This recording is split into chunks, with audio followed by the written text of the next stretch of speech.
Hey guys, and welcome back to my channel, and welcome to part 2 of what was supposed to be one video. So I'm doing the other half of my week being vegetarian. So as you can probably tell, I'm only doing 5 recipes, and that is mainly just because in a week we tend to have leftovers twice. So really I'm only needing to make dinner about 5 times. So today I'm going to show you 3 more recipes. One of them is like a freezer meal, so something you can literally just get out of the freezer, whack in the oven, and it's just really convenient, because I think people tend to think that vegetarians literally eat from scratch every night and it's all just salad and vegetables and stuff. But I just wanted to show you one meal that we actually have probably once a week anyway, before we even started doing this vegetarian thing. So this is just one freezer meal that is really easy and a good one to do if you're coming home late from work, or just if you're really busy and don't have time to make a full meal. And it is so good.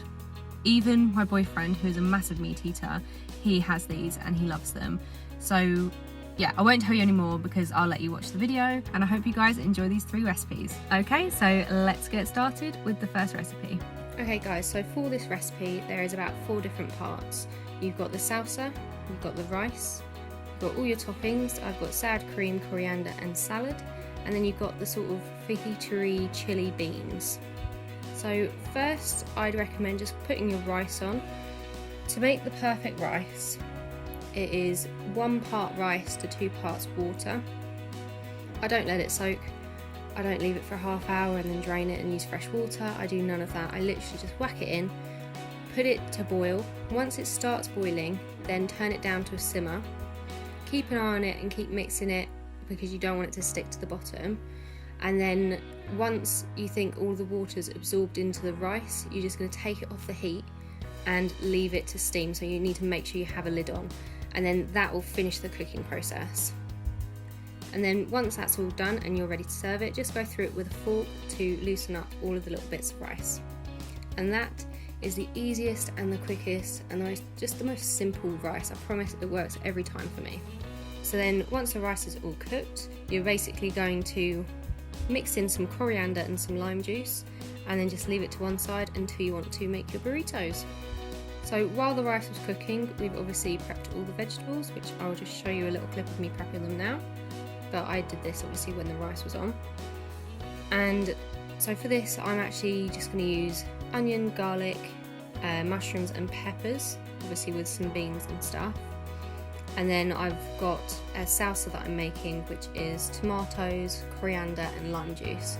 I would definitely recommend adding red onions to this, but I unfortunately can't eat them raw, which is really upsetting, so I've just had to leave them out. But I would do it, just do it, it's so good. So mix the tomato with the lime juice and coriander, and obviously if you're going to do it, I would do it. The onions, just give it a mix together and pop it to one side. All we've got to do now is the beans. So you're going to start off by frying your onions. Just keep frying them until they've gone soft, and then you're going to add in the garlic. You don't want to cook the garlic for too long, because then it will burn and it just doesn't taste good. Once the onions are nice and soft and the garlic's been cooking for a couple of minutes, you're going to add the mushrooms and the peppers. And then you just want to keep an eye on this, keep stirring it and cook it until they're all soft. So once the vegetables are all nice and soft, you're going to add the beans. I've just used kidney beans because that's what I had in the cupboard, and I really like kidney beans, but you could really use whatever beans you fancy. You're then going to add the cumin, the chili powder, and then 1 tin of chopped tomatoes. Give it a good mix and then just season to taste. Okay, and then once it's all heated through, that's that done, and we're going to go on to assemble our burritos. I'm not going to lie, the assembling was the hardest part. It's just getting the ratio of rice to bean, to salad, to everything else. So as you can see, I've got my chopped iceberg, which was on the turn, but it tastes good no less. I've got a nice pot of sour cream, some chopped coriander, my homemade salsa, and then we've got the lime and coriander rice and the fajitari chili bean mix, which I'm not really sure what it's called, but it's so good. I had it with nachos the other day and it was just as good, so I definitely recommend just doing that part for lunch. It is so nice and actually really fresh but filling, if that makes sense. I don't know. So you're going to start by getting a nice wrap, popping it on your plate, and just putting some rice in there firstly. Once you've got enough rice, you're going to add the bean mix. And then on top of that, you're just going to add whatever toppings you fancy. So I obviously did salsa, sour cream and salad, and then you're just going to wrap it up. Yeah, I don't really know how to explain how to wrap it up, but just watch what I do and maybe do it a bit better, because that was my first time. So it is quite difficult, not gonna lie. I'd say that's probably the hardest part of this whole recipe, is getting the ratios right and then wrapping it nicely without it all coming out the ends.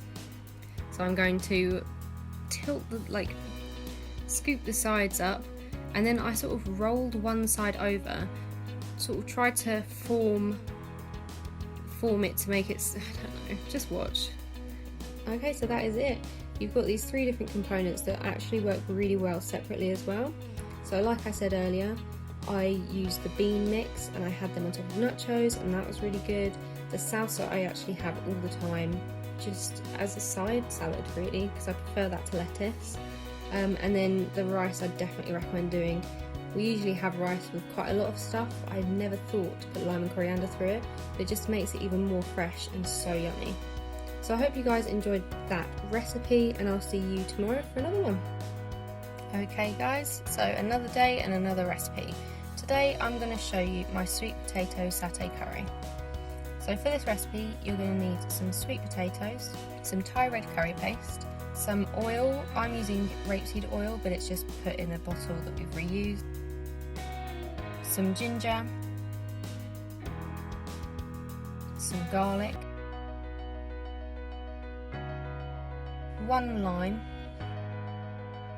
some peanut butter. I'm using crunchy, but it actually says to use smooth, but I would definitely recommend using crunchy because you get the nice big chunks of peanut. 1 tin of coconut milk, a load of frozen kale, but you could also use spinach if you'd rather, some chopped up onion, and some rice. So first we're going to start off by making our rice. For rice you want to do 2 parts water to 1 part rice, and then just pop it on to boil. Now you're going to want to prep all your vegetables. Obviously my onions are frozen, already cut up, so I don't have to do that, but you'd have to do that. First you want to fry off your onion, just cook it until it gets a little bit soft, and then we're going to grate in our ginger and our garlic. Cook that for a further couple of minutes, but make sure that you don't burn the garlic, you just want to get some nice aromas. And there you go. Now we're going to add our Thai red curry paste, a big dollop of peanut butter. I think I ended up adding a couple of spoons of peanut butter, but all of the measurements will be linked in my description box. Then you're going to add the chunks of sweet potato, the tin of coconut milk, and just give it a good stir and leave it to simmer. Right, so now I'm going to put the rice on, and because this doesn't take, it takes like 10 minutes or so, I'm going to pop it on to boil, and then once it's boiling, turn it down to simmer. Simmer it until all of the water's gone, and then leave it to rest, and the steam will cook it through. And there we go. Now we're going to add the kale into our curry, and just give that a stir and let the kale defrost, because ours is frozen. Obviously it'd be different if you were using fresh. And there we go. Now the curry is nice and hot.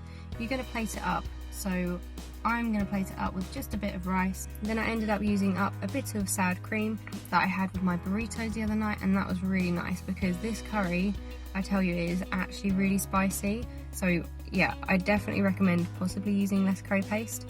So I hope you guys enjoyed that recipe. I definitely did, and it's definitely one that we're going to be adding to our regular recipes. Okay, so I'll see you tomorrow for another recipe.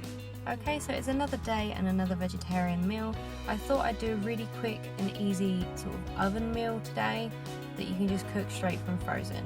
So from Morrison's we get these vegetable burgers and spicy bean burgers. So I'm just having one of these tonight. I'm going to have it with a bit of asparagus and some onion rings, but you can have it with like a burger bun and chips, or whatever you fancy really. I just thought it was a really good midweek vegetarian friendly meal, and that is it. It's as easy as that. You just cook it for however long it says on the back of the pack, and that is your dinner sorted. So I hope you guys enjoyed that. I promise you they taste really good, these vegetable burgers. I was quite skeptical at first, but now we literally have them every week, just as a really easy and quite healthy meal, to be honest. It's a bit better than having like chicken nuggets and chips, or a beef burger. So that is it, and I'll just gonna pass you over to Evie in the car. Okay, I hope you guys enjoyed that video and enjoyed all the recipes. Just remember that the links for these recipes are in the description box below, and they're all on my website because, well, apart from the burger one, obviously, because that's just frozen. But yeah, I found recipes for them and then sort of changed them. So I've just added them to my website with the edited ones. Make sure to give this video a big thumbs up if you did enjoy it, just so that YouTube shows it to other people. I'd really appreciate that. And subscribe if you haven't already. Okay, see you in the next video, guys.